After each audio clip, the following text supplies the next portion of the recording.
I just realized the other day that I have not built a gaming PC all year. Now granted, it's only been like 15 days into the year, but I think that is far too long. So joining me in today's video is the Lian Li O11 Dynamic Mini V2. Don't ask how many attempts it took to get that right. And holy shit, is this thing super nice. Now obviously this is the second version of this. Apparently there is a Lian Li O11 Dynamic Mini. I have personally never worked inside of that case, but I think they said something about it being 5 years old now, so it was overdue for a refresh, and here it is. And I gotta tell you, just based off first impression, this thing is really great for the price that this thing comes in. Honestly, after reading the brochure on this thing, it has so many features, I figured we could just go ahead and talk about all of them while we put together our computer. Now this case is 16.7 inches long, 10.8 inches deep, and 15.4 inches high. And I want to be dead honest with you. I would have bet money that this was an MATX case when I was purchasing it, but in fact, this is an ATX case. And this beautiful thing right here is all toolless panels, which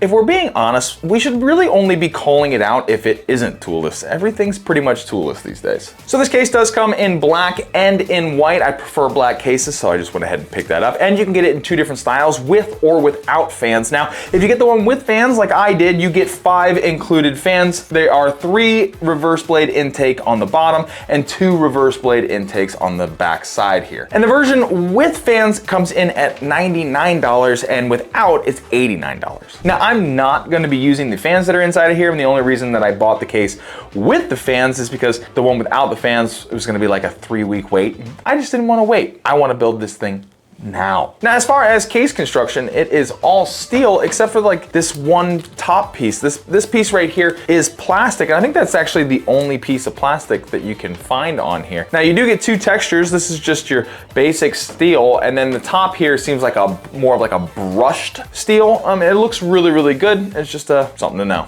Now, I really like this case. I think it looks extremely good. So I want to put a really nice gaming PC inside of it. So the PC that we're putting together today is a pretty high-end system. And to start everything off, I picked up a Asus TUF B650M board. Now, this is an MATX motherboard, but like I said, I'd have lost money if I bet somebody if this was an MATX case, but it is a full ATX case. But it's really not gonna matter very much because this is a very compact case. So even with our MATX board in here and the vertical graphics card that we are going to be running, you won't be able to tell the difference anyways. Now, for the CPU in today's build, we're gonna be going with the Ryzen 9 9950X3D. There's not much else I can say about this CPU other than it's awesome. Now, it's definitely overkill if all you wanna do is play video games, but if you're doing more productivity tasks and you also like gaming, then this is definitely a phenomenal option. All right, quiet. This is the most nerve-wracking part of any build.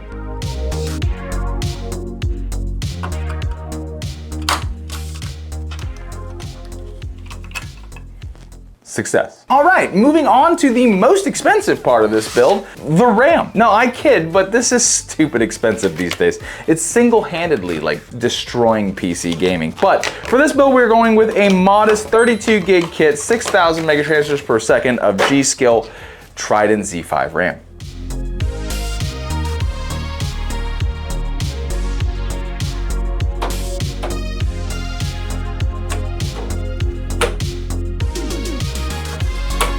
So for our storage in today's build, we're gonna go with the 2 terabyte Gen 5 NVMe by Crucial. This is the P510. Now, a lot of people have a huge problem with Crucial, myself included, because they are part of the problem when it comes to RAM, not part of the solution by pulling out and not making these anymore. So this probably will be the last time that I get to use a Crucial NVMe unless I pick it up in a used PC. But I mean, I guess this is like a farewell build for Crucial. Now, I do like this board because it does have a unique feature for the M.2. It doesn't have, you don't have to screw the M.2 down or anything like that. All you gotta do is insert the M.2 and then it just like clips in the back. It's really easy to use. I really like that. It's even easier than those little knobs that you have to like swivel to pull down. I mean, like those are pretty easy. This is even easier. And just like that, our motherboard is prepped and ready to get put inside of the case. So here is something that I just found out about the case that is really cool. You actually have the ability to mount your motherboard in 2 different positions. So if you have an MATX board like I do, you can actually like move the standoffs down so that it can be a little lower, giving you more clearance up top, which is really, really cool. All you have to do is take this little included plastic piece here and shift it up after you go ahead and move your standoffs down to make sure it fits appropriately, and then it fits in just like normal. It's really a cool idea to be able to control and customize your case exactly the way that you want it to be. Now, while that is really cool, I don't have a need to lower the motherboard down because we're just going to be running an AIO in our build, so I can go ahead and get our motherboard mounted in now. Chef's kiss, this board matches this case so well. Now, because we're gonna run an AIO in our system, that is going to deplete a whole lot of this clearance here in order for us to plug in our CPU power and our fan headers and all that stuff. So what we're gonna do is we're gonna install our power supply now. And for today's build, I have a 1000 watt power supply by Dark Flash. Now, something I think is really cool about this case is that there's not a lot of space. I mean, they really crammed everything in for this build. And because of that, you really need like a lot more clearance than what they give you for a power supply. So in order to make it so that you can use a full-size power supply, you can see in the back panel here, this protrudes just a little bit, and that's to give just enough clearance to make sure that your power supply fits in here while keeping the system extremely compact. I think that's a really interesting idea. But either way, let's go ahead and get this power supply in the case and plug everything in.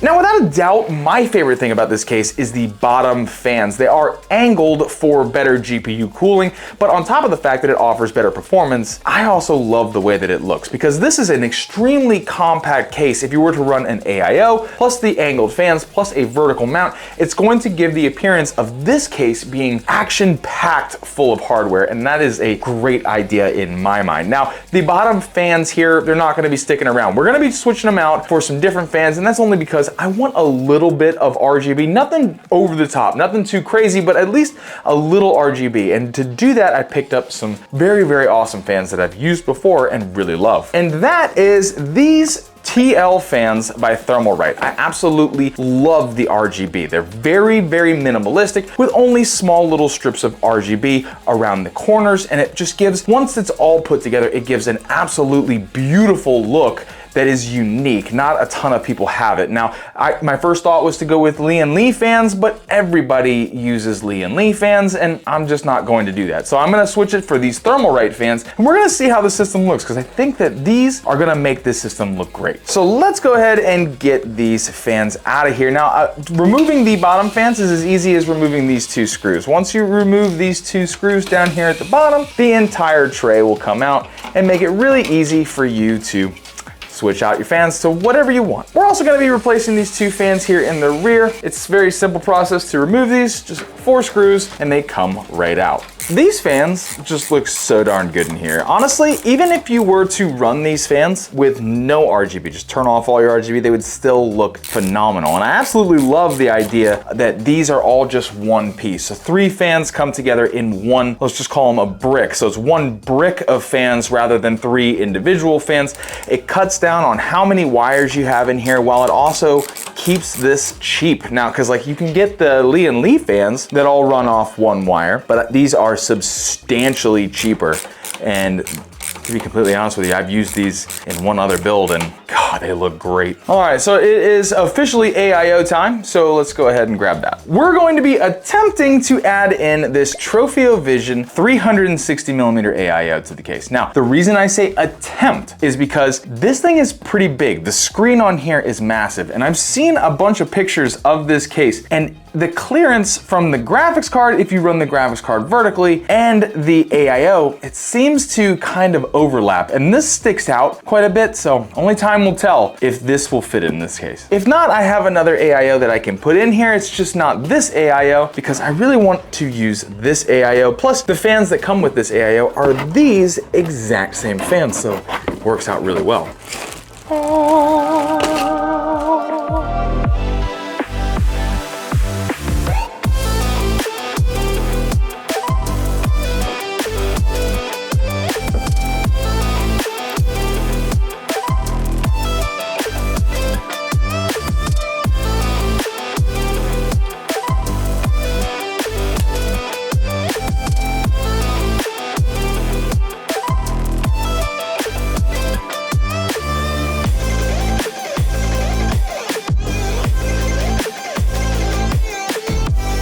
This build is coming together so well. Now, this case continues to surprise me. While I was installing the AIO, I found out that you can actually remove these two bricks right here, and you can move your fans here up or down depending on where you would want them, and then you would just take that additional brick and move it to the top if you wanted to have the fans down, and vice versa, to make sure that you didn't have like a huge gap. The amount of customization you get for $100 is just blowing my mind. Now, there are a few things that we do still need to do. We need to get rid of the anti-sag mount that is included so that we can switch it for the vertical anti-sag mount because we're going for a vertical GPU. And we need to go ahead and install our anti-sag bracket because unlike some other cases where you can just unscrew your PCIe expansion covers and rotate them to put a vertical mount inside your case, this one has its own dedicated mount. And we need to install our exhaust fan into the case before we can go ahead and add our final piece, which is the graphics card.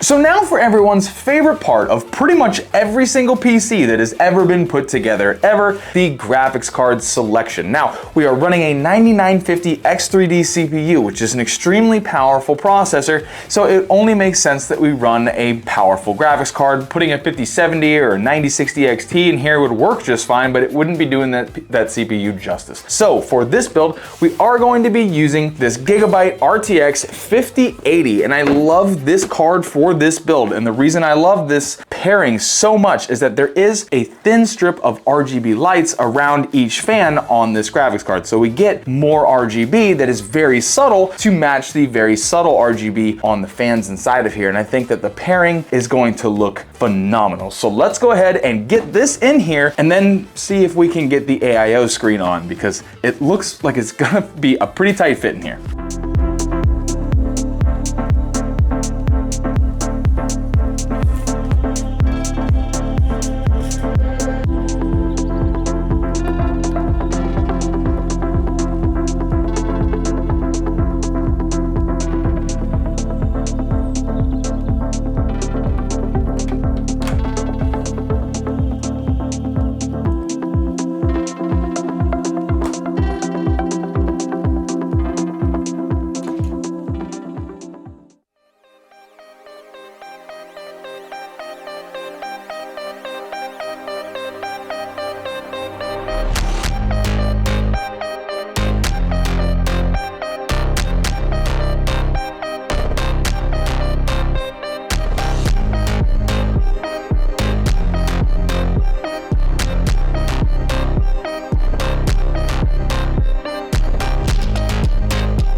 really don't know what else to say. If you've ever built in a Lian Li case before, then you know the experience you're going to get. Building in this thing was absolutely a blast. Now, it was a little bit more difficult because it is a very compact style case, especially if you plan on putting this much hardware and this size hardware inside of a smaller case like this. You might have a couple struggles. Now, there are a few things that we are going to go over in just a second, maybe help you guys out if this case was something that you guys were planning on buying. I'll let you know a couple errors that I made so that you maybe don't make the same mistakes. For starters, the anti-sag bracket for the vertical mount. Remember, we removed the original anti-sag bracket and went to the vertical anti-sag. And originally, I had actually put it between the first and second fan, which is incorrect. It does belong between the second and third fan so that it doesn't hit the PCIe riser. Second thing is the AIO. Now, there are two things with the AIO that you absolutely need to know. And first thing is, absolutely, without a doubt, make sure that you plug in all of the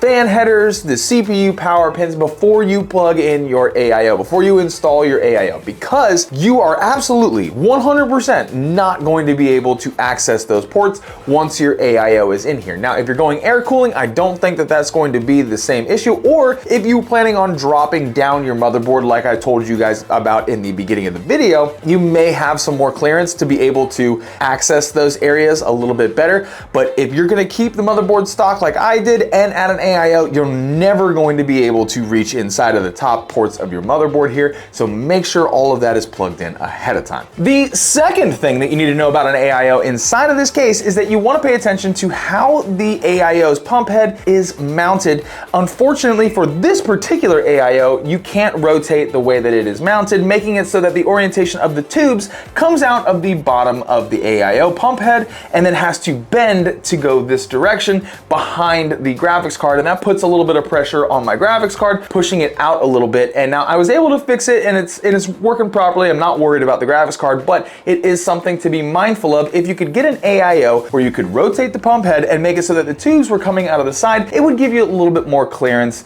for your build. Now, none of that matters if you're going to be attaching your graphics card directly to the motherboard. That really only matters if you're doing the vertical mount like I did. The last trial and tribulation that I had with this build came in the form of mounting down this graphics card. Unfortunately, I added my exhaust fan before I put in my graphics card. So once I installed my vertical mount, I put my graphics card in there, and it was impossible to screw down this graphics card with this exhaust fan. If you're gonna go with a vertical mount, make sure that you install your exhaust fan dead last, so that way you can mount down your graphics card properly and then install your exhaust fan. Now, as far as thermals go, it's all gonna depend on which fans you decide to go with, which AIO you decide to go with, but for this particular build, the max GPU temp we were getting while gaming was 71 degrees Celsius, and that's obviously with the front panel glass on, and the max CPU temp I was able to get while gaming was 66 degrees Celsius. So there's absolutely zero temp issues with this PC,